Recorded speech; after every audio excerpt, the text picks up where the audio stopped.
ध्यान स्थिति ब्रह्मनाथ।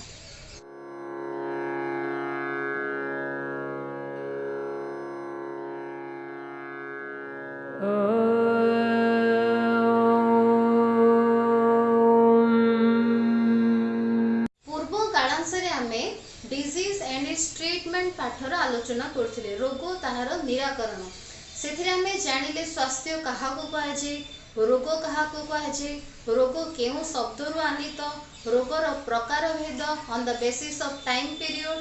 तापरे आमे जानिले रोगर कारण पढ़थिले, कॉज ऑफ डिजीज पढ़थिले। आज आमे आलोचना करिबा संक्रमण दृष्टि रोग केते प्रकार, व्यापीवा दृष्टि रोग केते प्रकार। तो नेक्स्ट हमर पाठर नाम होची डिजीज।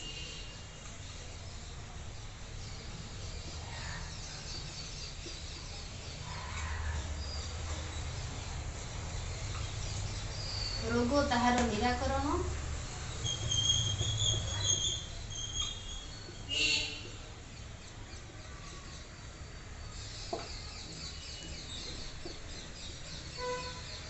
आमे जानिथिले व्यापीवा दृष्टि रोग साधारणतः दुई प्रकार। On the basis of spread, on the basis of spread disease are of two types. कौन जो रोग जनक ठारू अन्य जन को व्यापे, those disease that spread from infected person to a non infected person और healthy person is called infectious disease बा संक्रामक रोग।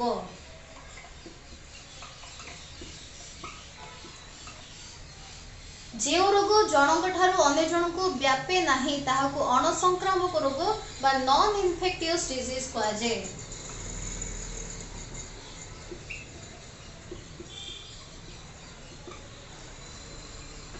संक्रामक रोग बा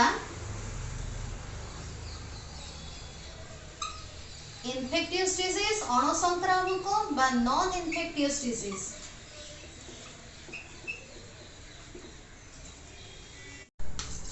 तो संक्रामक रोग, अणसंक्रामक रोग। संक्रामक रोग कहा कुआ जे जो रोग जनक ठारू अन्य जन को व्यापे। अणसंक्रामक रोग जो रोग जनक ठारू अन्य जन को व्यापे नाही। संक्रामक रोग केतेक संक्रामक रोगर एग्जांपल कहवा। संक्रामक रोग कौन? साधारण थंडा, लिखुची साधारण थंडा, कॉमन कोल्ड, कफ, डेंगू, मलेरिया, टाइफॉइड, एमाने होछन केतेक संक्रामक रोग। तो संक्रामक रोग कहा द्वारा व्यापन्ति, किपरि व्यापन्ति संक्रामक रोग? जेपरि कि कॉमन कोल्ड साधारण थंडा, काश इत्यादि भूताणु जनित होता है।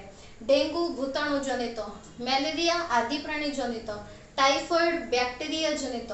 तो समस्त संक्रामक रोग साधारणतः अणुजीव जनित अटंती, अणुजीव जनित। केतेक अणसंक्रामक रोग अंधारकणा,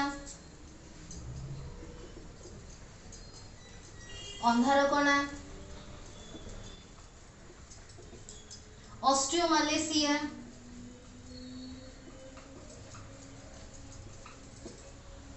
सिकल सेल, एनीमिया इत्यादि। एमाने साधारणतः अणसंक्रामक रोग। समस्त संक्रामक रोग जेपरि अणुजीव जनित, अणसंक्रामक रोग किपरि हुए? अंधारकणा यह खाद्य अभाव जनित, विटामिन ए अभाव होता है। मारास्मस श्वेतसार अभाव होता है। ऑस्टियोमालेशिया विटामिन अभाव, विटामिन डी अभाव होता है। सिकल सेल और एनीमिया एमाने जीन्य त्रुटि जोगु होता है। तो अणसंक्रामक रोग केउ जनित? खाद्य अभाव किंबा खाद्य आधिक्य जनित, हार्मोन अभाव किंबा हार्मोन आधिक्य जनित, जीन्य त्रुटि किंबा वंशगत जनित कौनसी दुर्घटना इत्यादि माध्यम रे होता है।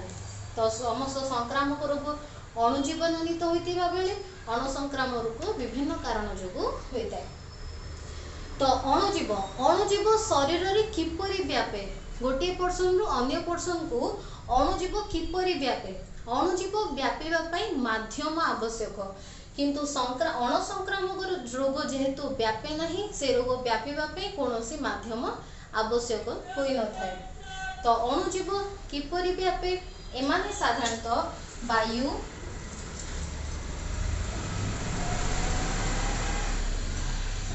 वायु जल खाद्य संस्पर्श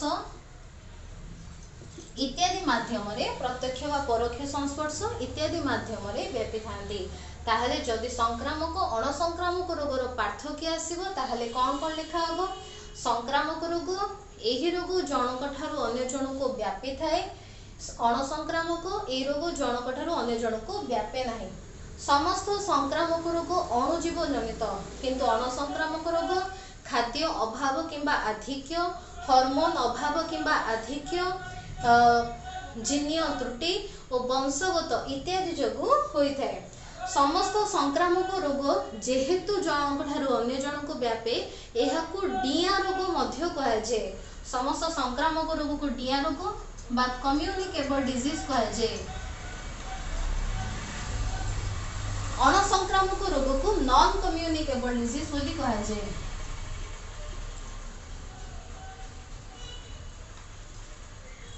नॉन कम्युनिकेबल डिजीज कहा जाए। समस्त संक्रामक रोग वायु जल खाद्य इत्यादि माध्यम व्यापी थांती किंतु अणसंक्रामक रोग कौनसी माध्यम व्यापी न थाए। तापरे तारो एग्जांपल लिखा हबो। नेक्स्ट आमे जानिबा संक्रामक रोगर चिकित्सा किपरि करा जिवो। आमे जानिले समस्त संक्रामक रोग अणुजीव जनित ताहले आमको शरीर रु अणुजीव को एलिमिनेट करबा को पड़िबो। अणुजीव को शरीर रु बाहर करबा को पड़िबो। ताहले हमको जानिबा को पड़िबो अणुजीव मानक विषय रे। अणुजीव केउ माने साधारणतः बैक्टीरिया भूताणु आदि प्राणी एमानक द्वारा होची। एमानक ठारे निजर निजर एक विशेष गुण रहिछि जेपरि कि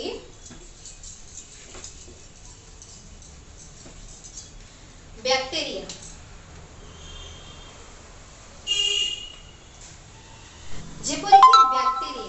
बैक्टीरिया एक विशेष गुण रही कौन? बैक्टीरिया साधारणतः पोषक शरीर भितर और बाहर वंश विस्तार करे। पोषक शरीर माने कौन? खाद्य थिबा बा जीवंत शरीर बाहर किंबा भितर से वंश विस्तार करि पारे। किंतु भूताणु भाइरस केवल पोषक शरीर भितर ही वंश विस्तार करे। पोषक शरीर भितर एमाने बैक्टीरिया माने पोषक शरीर भितर और बाहर वंश विस्तार करते। पोषक शरीर को इंग्रजी रे होस्ट सेल कहा जाए। होस्ट सेल भितर और बाहर वंश विस्तार करते। ठीक से परी बैक्टीरिया भाइरस आदि प्राणी एमाने शीघ्र वंश विस्तार करुथुबा बेले कृमि भली अणुजीव माने वंश विस्तार प्रक्रिया अति मंथर होता है। एभली केतेक विशेष गुण रही। एहा व्यतीत समस्त अणुजीव मानकर निजर एक जैव रासायनिक प्रक्रिया मध्य रही। सेमानक निजर जैव रासायनिक प्रक्रिया रही। जैव रासायनिक प्रक्रिया बा बायोकेमिकल प्रोसेस।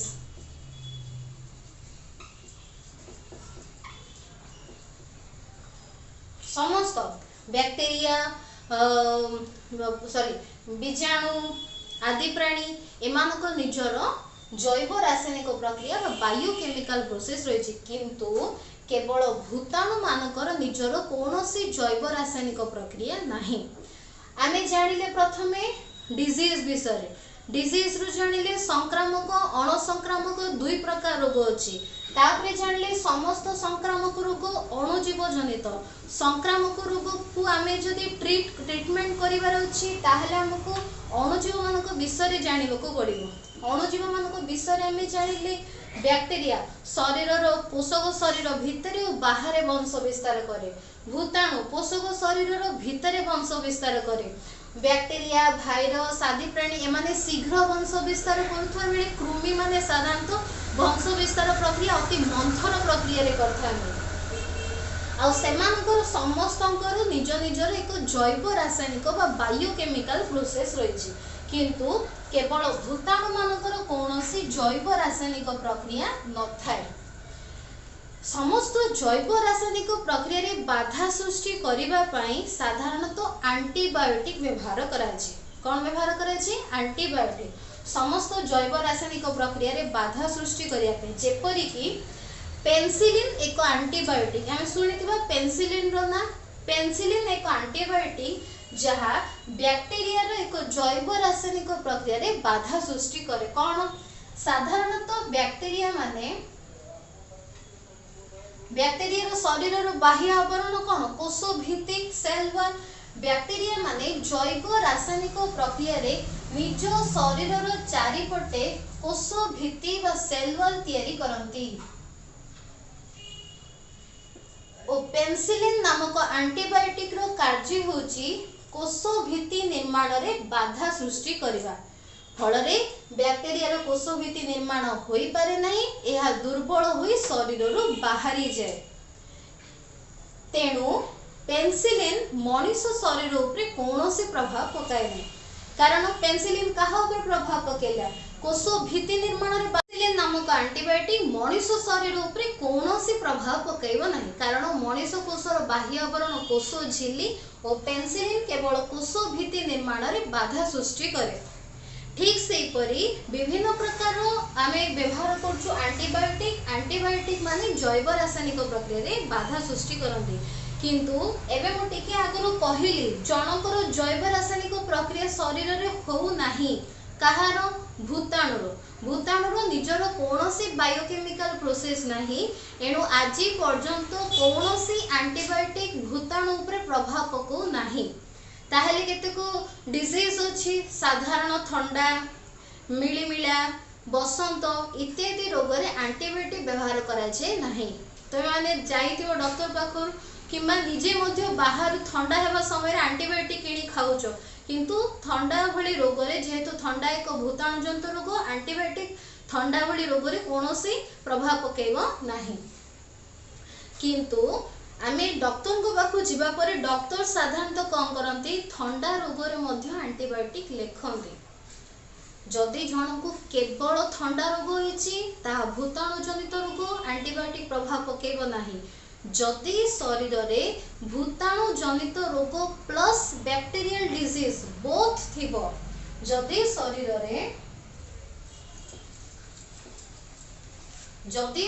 रे भूताणु प्लस बैक्टीरिया जनित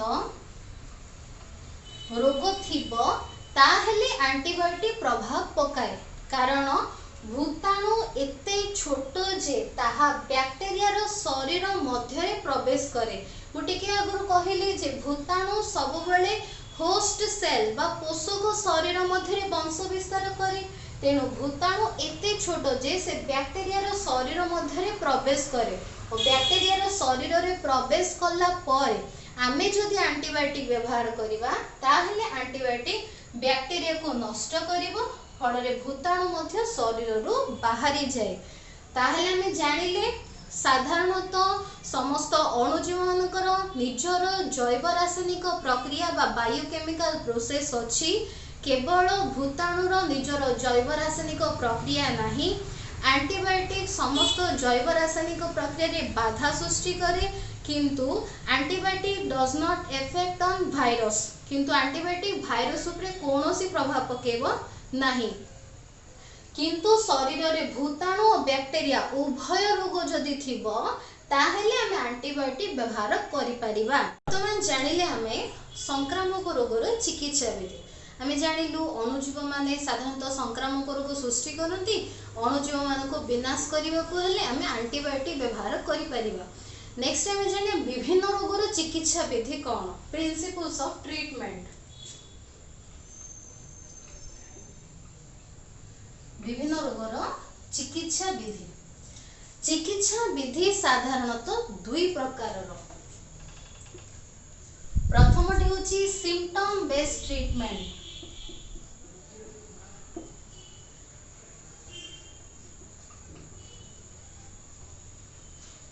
बा उपसर्ग उपसर्ग को आयत्त करिबा।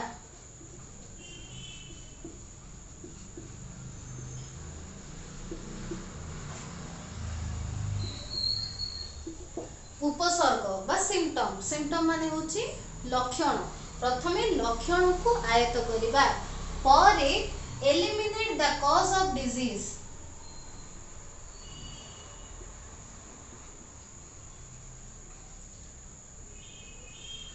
अणुजीव को शरीर रु विनाश करिबा।